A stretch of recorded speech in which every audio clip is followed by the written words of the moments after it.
everybody. Thank you for joining me on Discovering Your Ideal Body with Christine. I am so pleased to welcome my next guest. Dr. Rod Chelberg, MD, is not only an MD, he's an author, a healer, he's my mentor, and a friend. I'm going to read a little bit about Rod before we begin. Dr. Rod has been practicing different forms of general internal medicine for the past 28 years. During that time, he saw over 70,000 patients.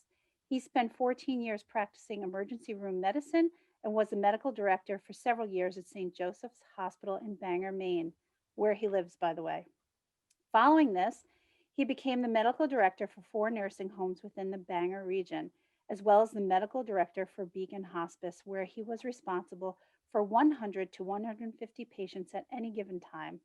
He's currently retired from medicine and now an adjunct faculty member at the University of Maine within the biomedical engineering program. Dr. Chelberg also lectures occasionally on the topics of death and dying with Dr. John Mundy around the country. He's also been featured on Unity Radio, has given presentations on YouTube, and has also written several articles for Miracles Magazine. He recently published When God Calls, Say Yes, where he talks about his growth as a mystic and how he started to see and hear Christ in the emergency room. The book is rich with specific case histories of how Christ guided him in saving people's lives. Dr. Chelberg also discusses his experience of atonement and concludes with how he helps people now. Included are several poems, useful advice to guide others along their path towards atonement. His book is available on Amazon, and after our interview, we'll let you know how you can reach Dr. Rod. So, welcome, Rod. Thank you so much for joining me today. Well, thank you, Christine. This is really a lot of fun and quite an honor. I truly appreciate it. Yeah. So, from what I understand, before we begin, you wanted to do something with us before we start our interview. I like to have everybody get centered and quiet. And I usually like to start these with a tone. And the tone is the tone of God that you're going to hear. And so if everybody would just take a big breath, just relax and get centered, let the world go. And listen to this tone. Let it harmonize with you. Go ahead. So let that vibrate in your mind, in your body. And get centered on the presence of God who is here with us now, connecting all of us. We are all divine beings of love, vibrating together in this holy instant. Thank you. That's beautiful. Beautiful. Thank you so much. So, Rod, welcome. Thank you. Here's the book, by the way, guys. If you notice, I have little post-it notes and little areas that I've been checking off. Rod, I want to start off with your earliest times, childhood, and sort of your feelings of intuition, your feelings of, there's something more happening here than maybe the average person is experiencing. Can you tell us a little bit about that? Sure. When I was young, I started, it started with the Moody Blues song, Floating. Mm-hmm. And I heard this song, Floating Among the Stars, Walking on Planet Mars. And I thought to myself, I wonder if I could do that. So I laid down in my bedroom, closed my eyes and relaxed. It was dark and quiet. And I found that I could. I could leave my body at will and float in the room. And I'd stay in the room, but after a while, I thought, I wonder if I can go into the yard. And at the time, we had a farm in Minneapolis before it was all a big city. And I would float around the farm and look at the buildings and the animals and thought this is rather pleasant. It's a very comfortable feeling. You don't feel any heat or cold or wind. It's a very secure feeling. And then once I went to Paris, I don't know why, but I did. And it was, I can see it still vividly in my mind. And how, excuse me, how old were you when these experiences were happening? Perhaps was in the 60s, so maybe around 10 years old. Wow, 10 incredible. Years old. Mm-hmm. Yeah, that's amazing. So from there, I started thinking that, well, maybe if I sit in a chair, and I just started to meditate on my own. And from there, I started to see colors on people. Mhm. And I thought, being a child, that, well, everybody can see colors and everybody can do this. It's like part of growing up. Yeah. And I soon found out that my friends thought, you're a little crazy. So I stopped Uh, talking and doing it. yep, And I know. so, yeah. And then later in life, I started having more experiences Mhm. and I just accepted them as, okay, I don't know what this is. It's, but I always had a feeling as I got older that there was a presence always with me. I didn't know what it was, but a feeling of security, like always support, being cared for, being protected, taken care of. Yeah. You know, I was curious, like, what happened when you told your mom or dad? What did they say to you? Well, my dad was an atheist, so we didn't talk about God. Yeah. And my mom, she just sort of looked at me like there's something wrong with him, and didn't really give, didn't really talk with them very much. I talked more with my friends. And they go, Gotcha. well, we don't see this. We don't, you know, Excuse me. have these feelings. So Mhm. I just said, well, okay, I'm just going to let it go. So, and it just sort of lay dormant for quite some time. And then when did it start to resurface again? Give us a couple of anecdotes because I read a few in the book, but I'm just curious of like what you feel propelled it once you became an adult to some degree. Oh, Well, the first time, I'll back up just a little bit. I was flying my dad's Cessna airplane, I read that. and I was pretty high. I was practicing stalls where you pull back and stall the airplane. I love to fall with the plane. Yes, I know. Yeah. Okay. But the engine started making funny noises, and I thought it was just ice, but it got worse. And I suddenly realized that I had lost all my oil pressure and the engine was burning up. And I'm Oh, got thinking, it. okay, I need to be thinking about where I'm going to land because I'm going to be a glider real quick here. Yeah. And so I was going to call an in-flight emergency and get immediate clearance to the airport. And a vision and a presence appeared on my right side. And there's an outline of a man sitting there, and I had the microphone in my hand, and I said I was going to call this in-flight emergency, and he said, just put the microphone back. So I did. He said it'll all be fine. And the most amazing thing is that in that instant, it felt like the plane was being lifted. The That's plane incredible. lifted, and you have to understand, I'm 14 miles short of the runway, and Holy gosh. and I'm watching my propeller go around.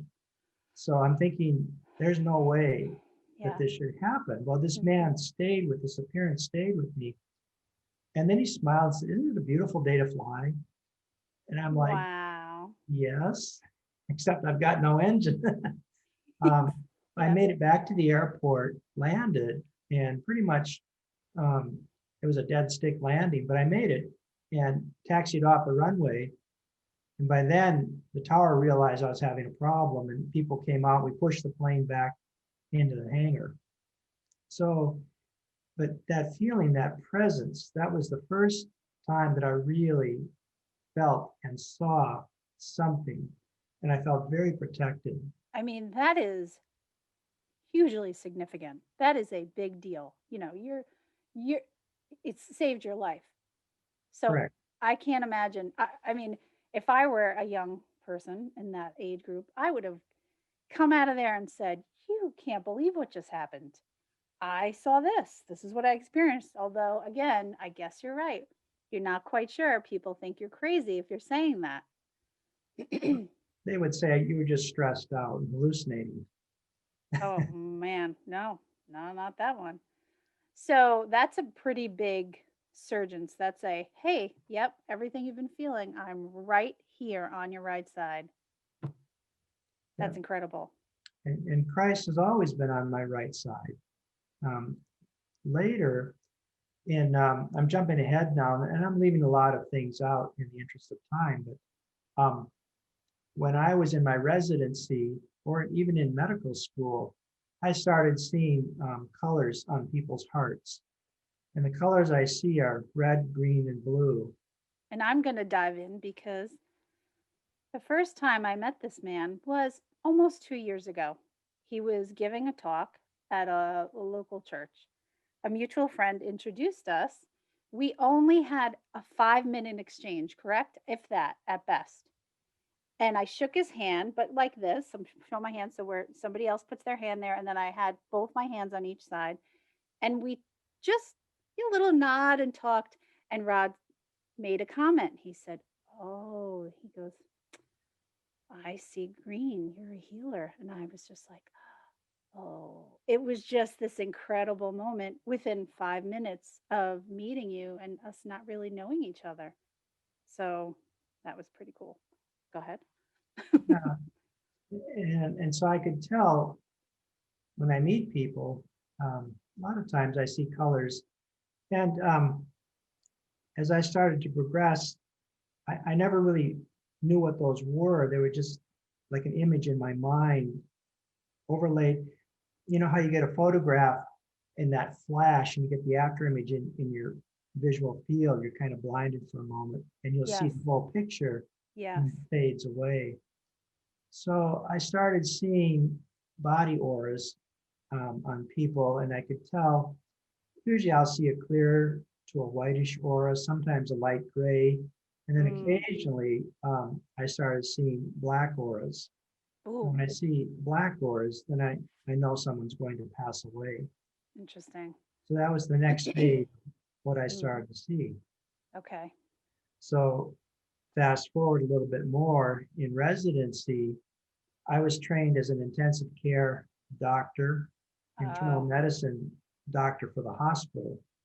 So I took care of people who were, had end of life care. They're dying from cancer, trauma, or really bad heart attack. They were on ventilators and life support, all of that stuff. I was the man running all of that. wow. And so I started having experience again of this warm presence. When I knew someone was going to die, I'd bring the family in Mm-hmm. and explain everything. And it's like this voice would talk through me, and people would just hear this loving voice that they're done, they're leaving. And one family resisted, and I kept the man alive for over a year on a ventilator. Oh my goodness. And he finally just said, "That's it, I'm done."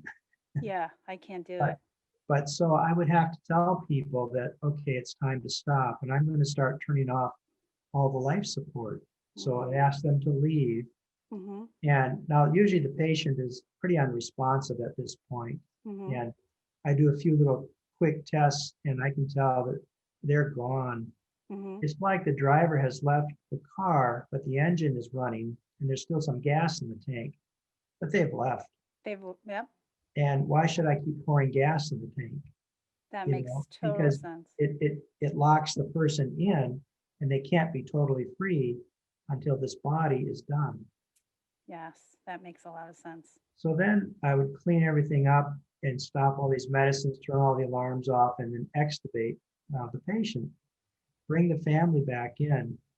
And then I'd always ask people if they'd like a little prayer. Mm. And what I like to do was hold the person's hand and hold it to my heart.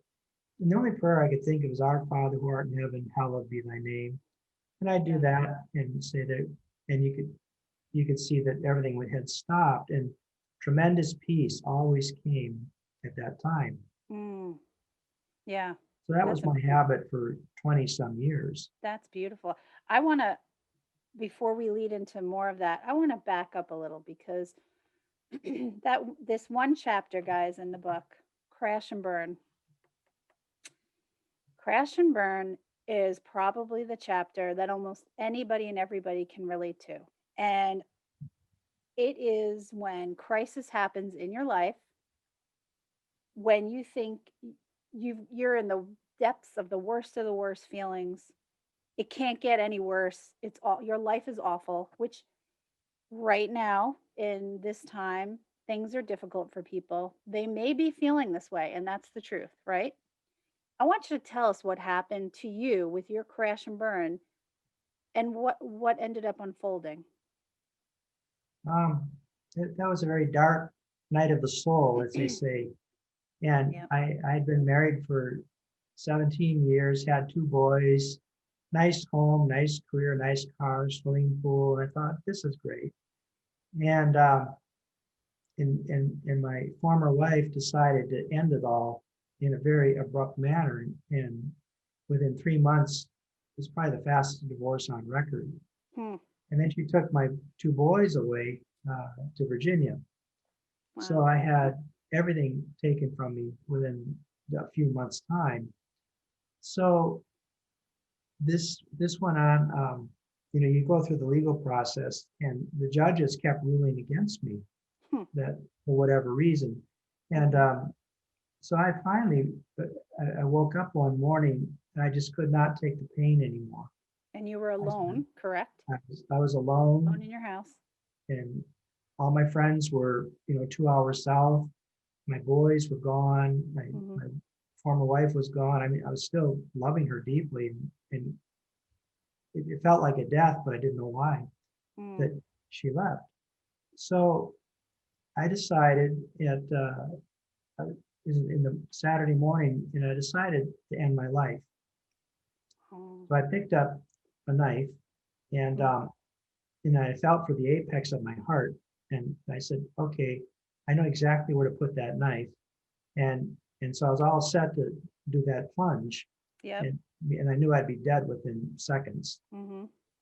As I'm standing there, and I'm crying, and the pain is overwhelming. It's just like, that's it. There's there's no hope. Right. We're done. Well, then this warm presence came, and it was like, well, let's go for a walk first. And it was such a compelling, okay.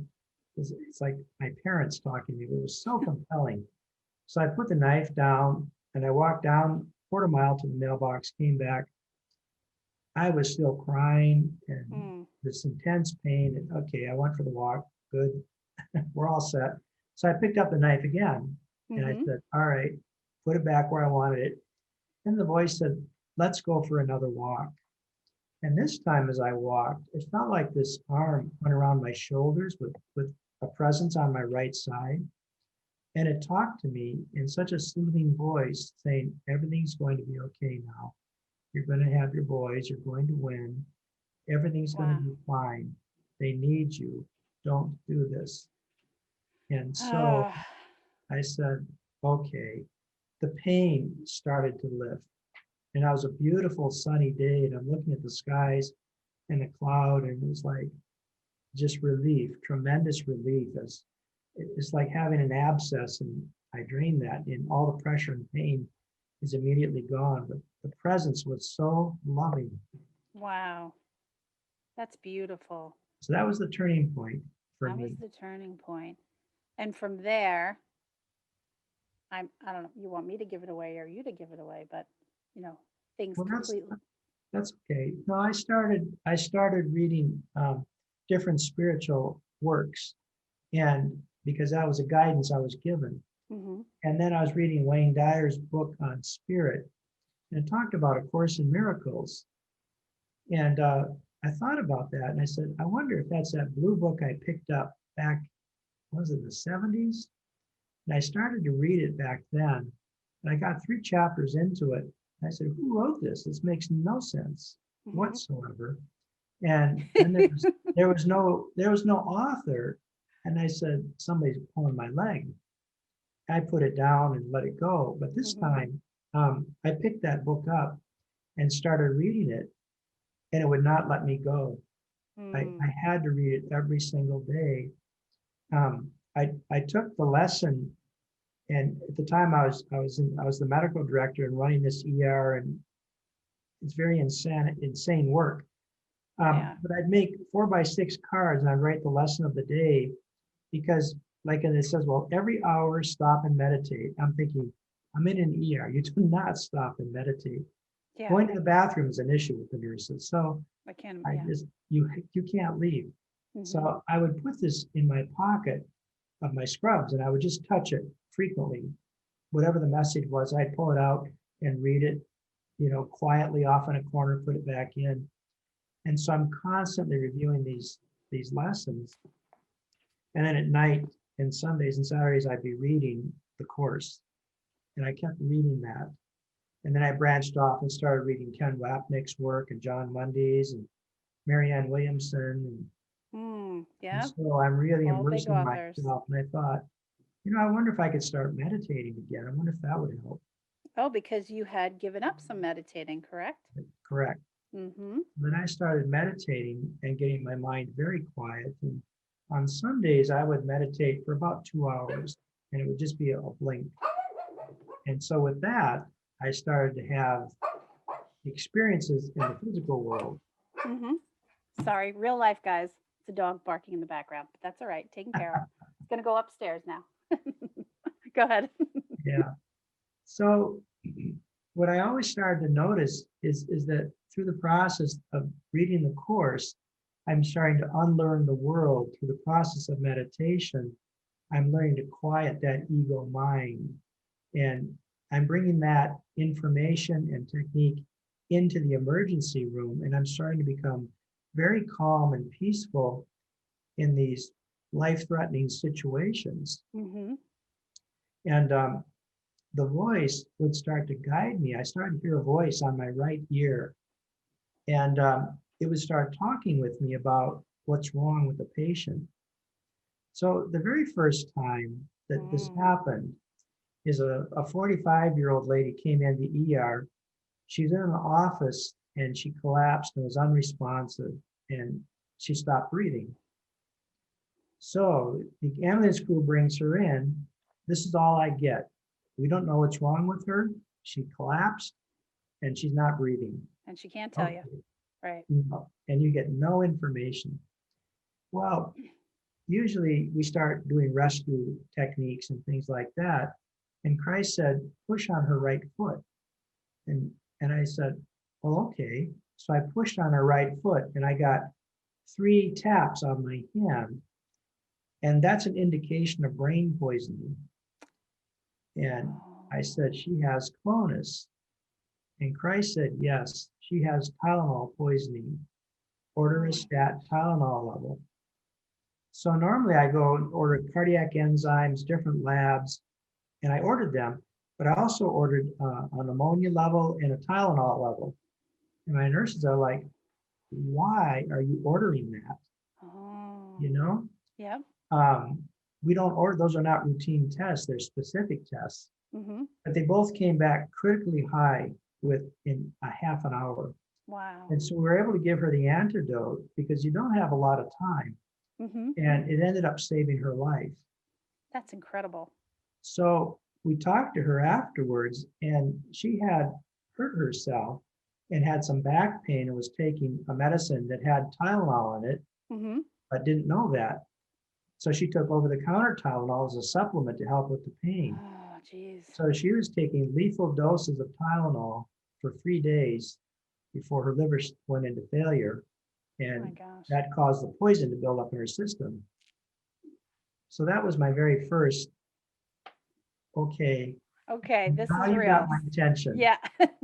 Oh, I'll take your advice and any kind of input you want to give me. And again, probably you're not sharing this with anybody at the time, I'm assuming, because it might come off It's not well yeah, received. exactly. People just thought, well, you're just really smart. And I'd say thank you. But the truth is I became very good at listening. Yeah. It's like, Excellent. so whatever the problem I've learned is, and I can give you several stories, but always it's a matter of getting quiet and giving Christ a chance to say what he has to say. But we're so involved with, we'll intubate her, run this drip one, all this frantic stuff, distractions of the ego. But you have to learn to stop, take a step back, take a breath and say, what does Christ have to say? That's amazing. It's Eh, excellent and important. I just want to mention something or chime in a little bit because something that you said, you're you're taking the ego out, you're getting quiet, you're listening, and that rarely is happening in today's paradigm of medicine. And so when we find a physician who behaves that way towards us, it's like gold because you're taking the time to actually listen. And maybe not at the level that you were listening, but whoever's out there listening in the medical field, and I know that there are going to be several who will watch this, you know, I know sometimes you're under a certain kind of pressure because of the corporate model these days of medicine. But when you can really intently look at a patient in the eye and really empathize, sympathize, and listen, people feel that. They connect with that. And that connection is so, so important.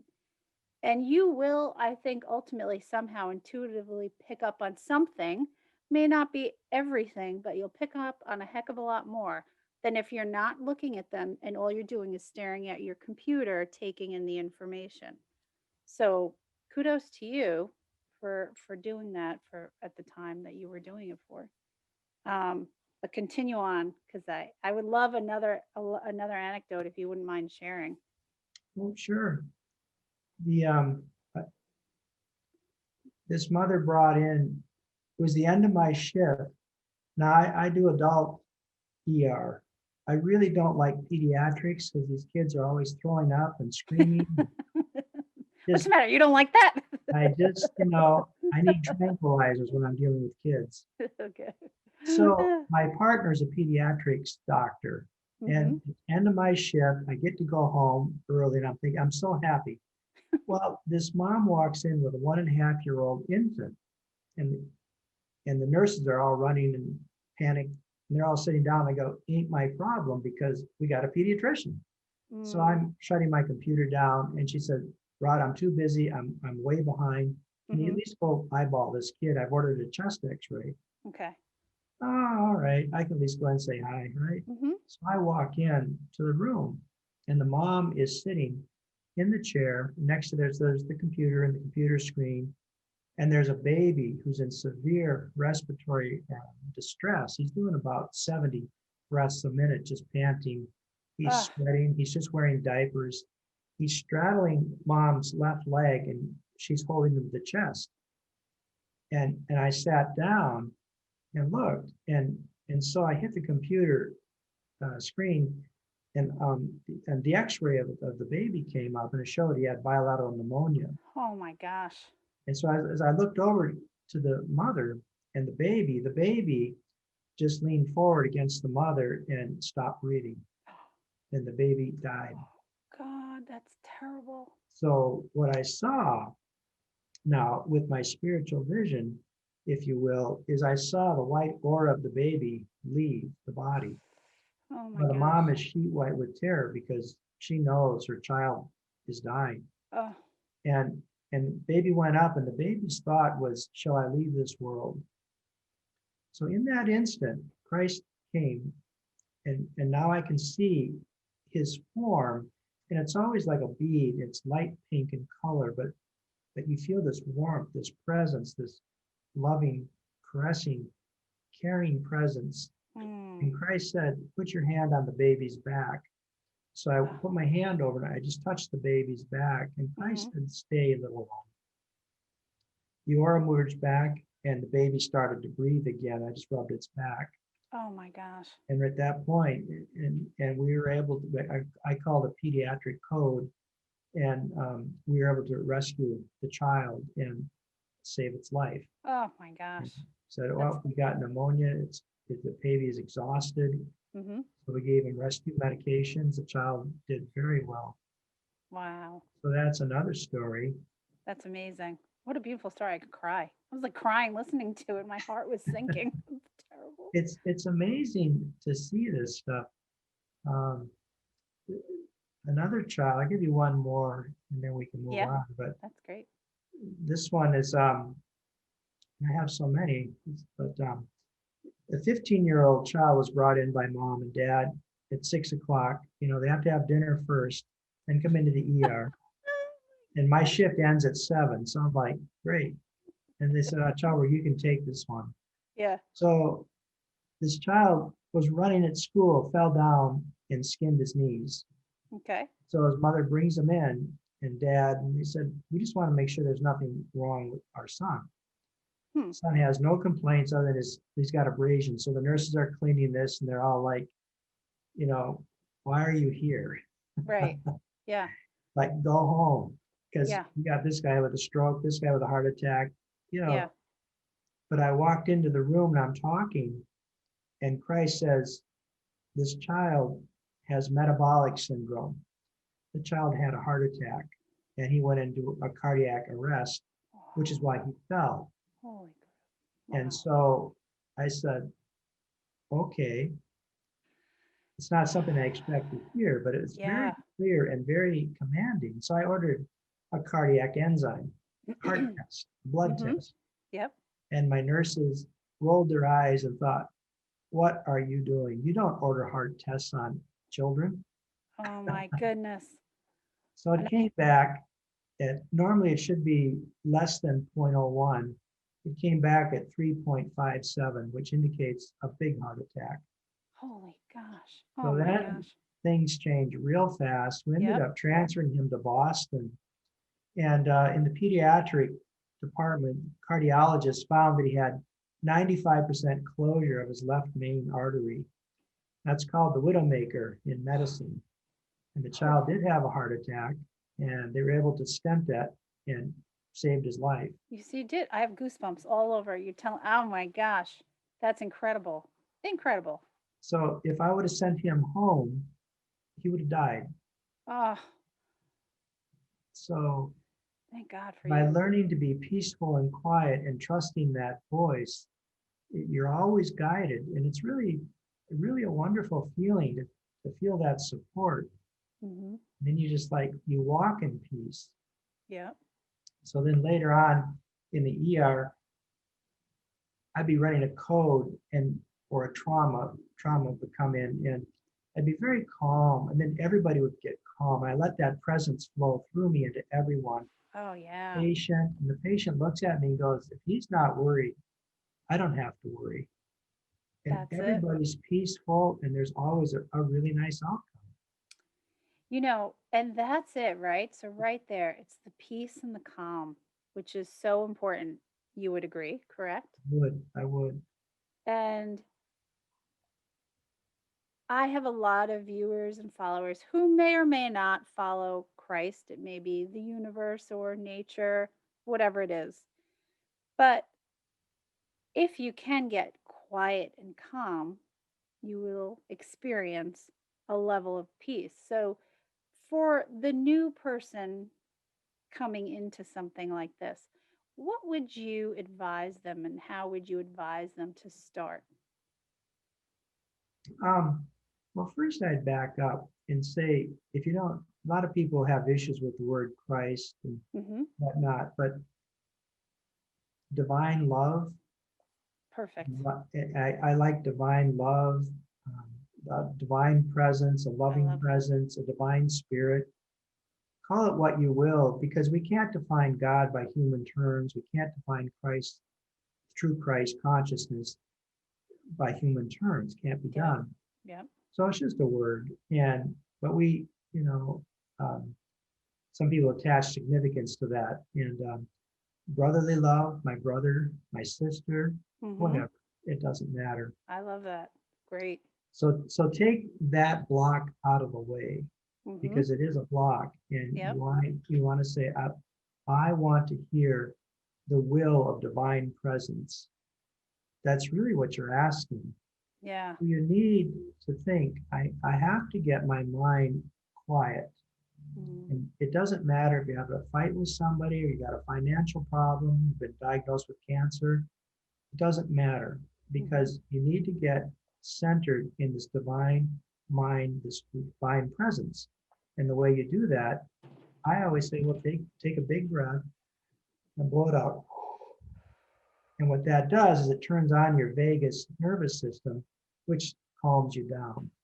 Your Mm. sympathetic system gets you jazzed up for fight or flight and, oh my God, I got to do something. Doctor, hurry up, do something. Mm. And I love telling my nurses, well, I am doing something, I'm doing nothing. That answer Ah, didn't always go over, but that's exactly what you have to do is to yeah, stop reacting, stop attacking, stop defending, stop judging. yeah, And physically, what I'll tell people is take a step back or take a step to the side. Right there, you change your perspective.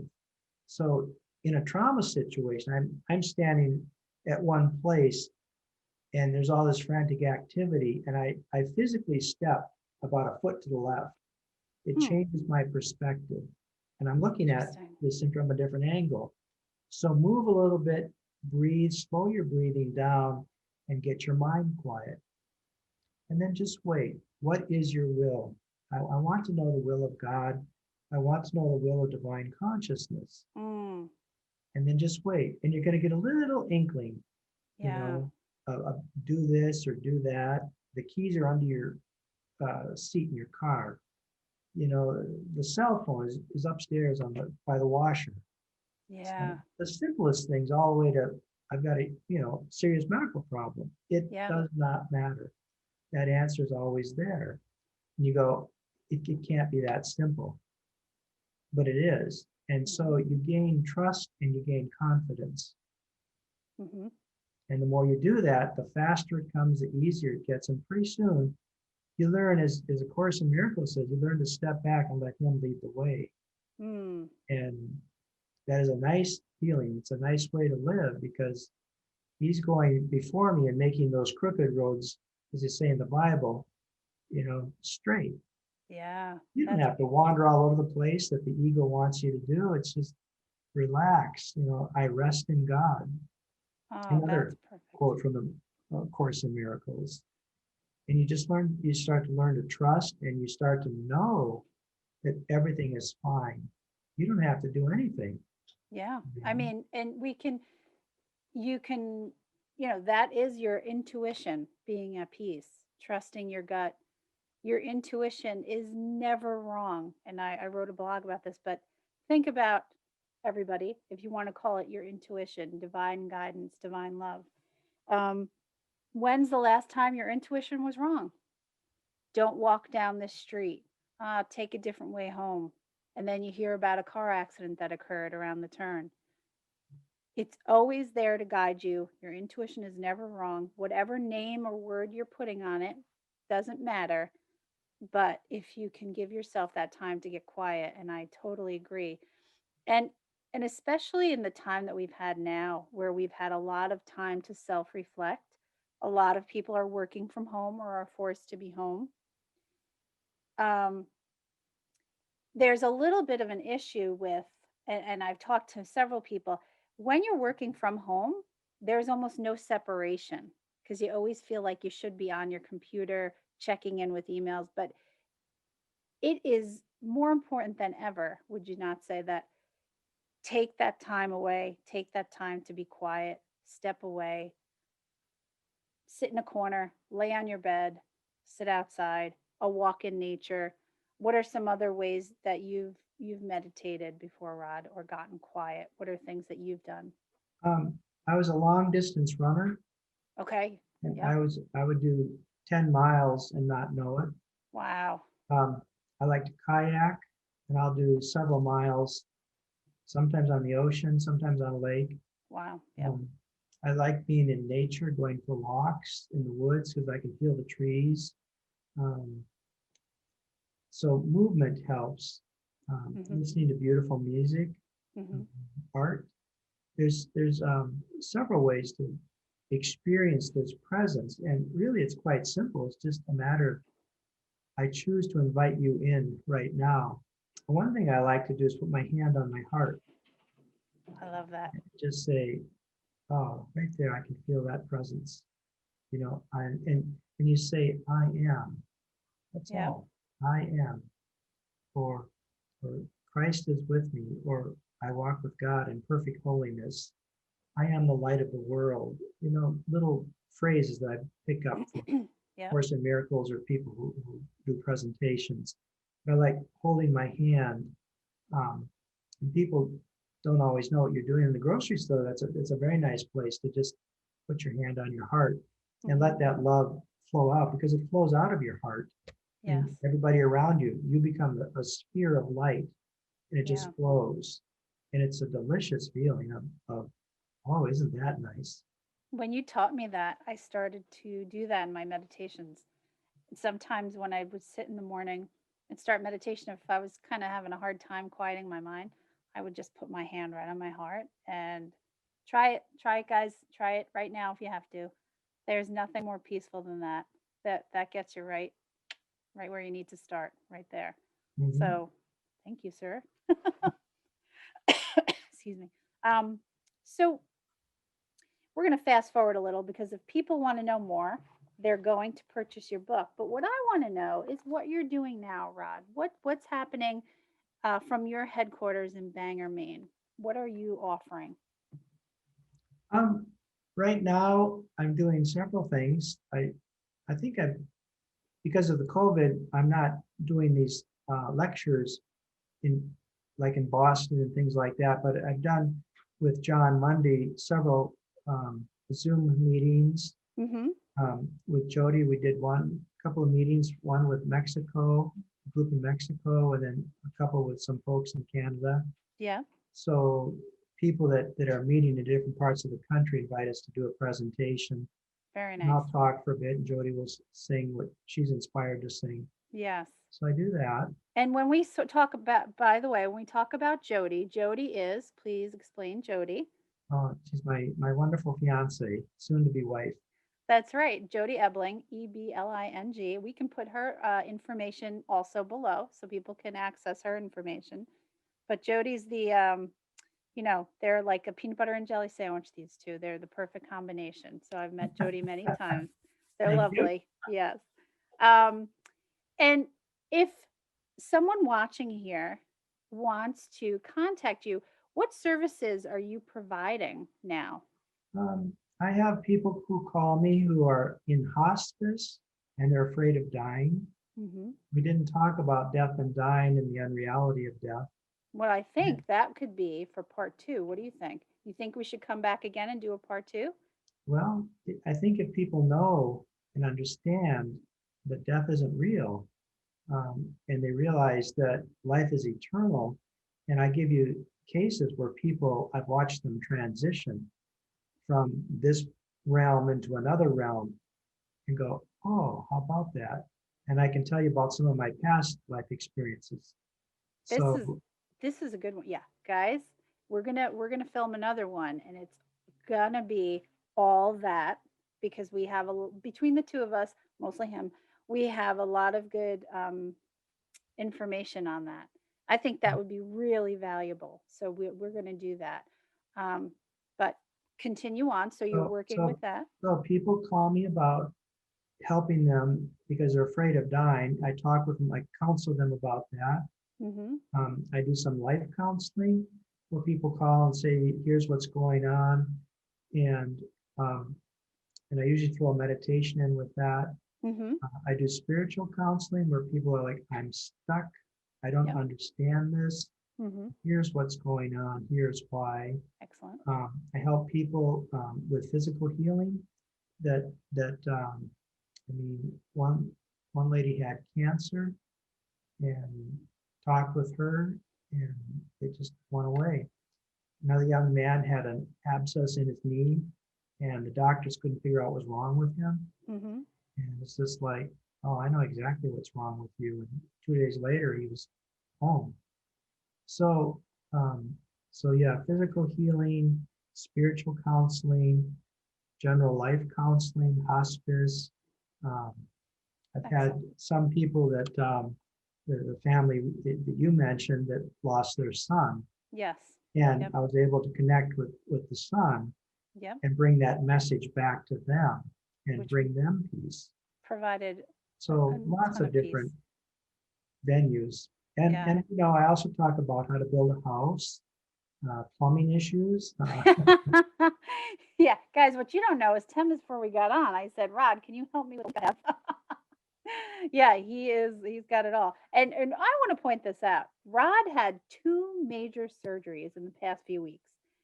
Major surgeries that he should not be sitting there comfortably chatting with us. You want to quick just tell us the two surgeries you had and give us the little arm motion because that was awesome yesterday. Okay, yeah.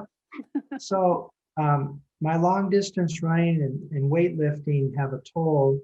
I'm in my mid 60s, and I have arthritis, and so my right foot had a congenital deformity to it, and it finally went. So the surgeon had to.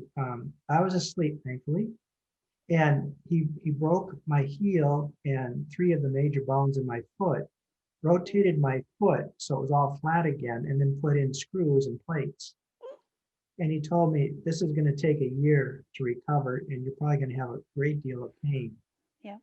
And that was the first surgery. And then, oh, maybe a few months after that, I had my second. I broke my rotator cuff and tore the muscles, and my arm was kind of hanging at my side for a while. And so the surgeon fixed that, and he said, no, that's going to take a month to recover, or Mm-hmm. excuse me, it's going to take a year to recover from that. Yep. So I go for follow-up to the foot doctor, and he's looking at my foot, and he says, I don't see the fracture lines. He said, Incredible. everything's healed. And I came off the crutches and the wheelchair, and I was walking. I said, can you take this screw out that's in my heel bone? It's kind of annoying. And so he did in 3 months and was done. And so he Incredible. went for follow-up. You should see a black hole where the screw was. It's gone. And he Amazing. said, that's not possible. And the other doctor, I said, well, let's see how you're doing. So I took my arm. I said, you mean this? I mean, guys, is anybody seeing this? He only had surgery a few weeks ago. This Yeah. is Now I thought crazy. I about this. witnessed. I knew this. Yeah. Oh, wow. He's going, that's not possible. I said, can I go back and start lifting weights? And he's like, yeah, but take it easy. I said, okay. I mean, so my advice is don't listen to doctors. Because if you decide ahead of time that I'm going to have a good outcome and I'm Yep. going to heal quickly, Yep. guess what's going to happen? But if you buy into the fear of the authority figure that says, well, it's going to take a year, that doesn't work for me. And it's like you can change the outcome of anything by changing your thoughts. So they were amazed, and I counseled them a little bit, and I said, you're very powerful. You got to be careful about what you say to patients. Say they're going to get better quickly, and they're going to have a great outcome. Oh, Rod, you need to do a course and do a course to physicians and practitioners and help them along with the I don't know, spirit building, I guess I'd call it. I'm not quite sure what the word is or term is, but I think everybody needs a little bit of that. Um, so I'm just going to put my glasses on so I can read properly. Okay, lovely. Okay. So I just want to say, it was, first of all, thank you so much. This is just like a brief snippet of what Rod does. And like I said, we're going to do a part two, and we're going to do it. We're gonna, not going to wait too long to do this part two. So we're going to have that up pretty soon also. It's just a lot of information, and we know how, time and attention span can be. So it's good. So this is a good nugget. Again, I'm going to show you his book right here. When God Calls, Say Yes. All right. Amazon has this. Oops, sorry about that. I see. I have these in there because I want to take notes of every place that I love. Um, this is just a beautiful book. It's a really easy read, and I'm going to read a quick. Well, I got to find this prayer that I put a little note onto because I just thought, wow, this guy is nailing it. Oh my gosh, I just passed it. It was the. Oh, there it is. God heard me. Here it is. If you don't mind, I want to read this one.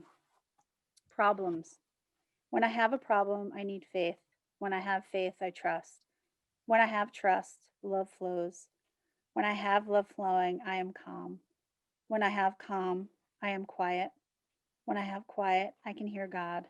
When I have God, I remember we are one. When I have oneness, I am at peace. When I have peace, I have no problems.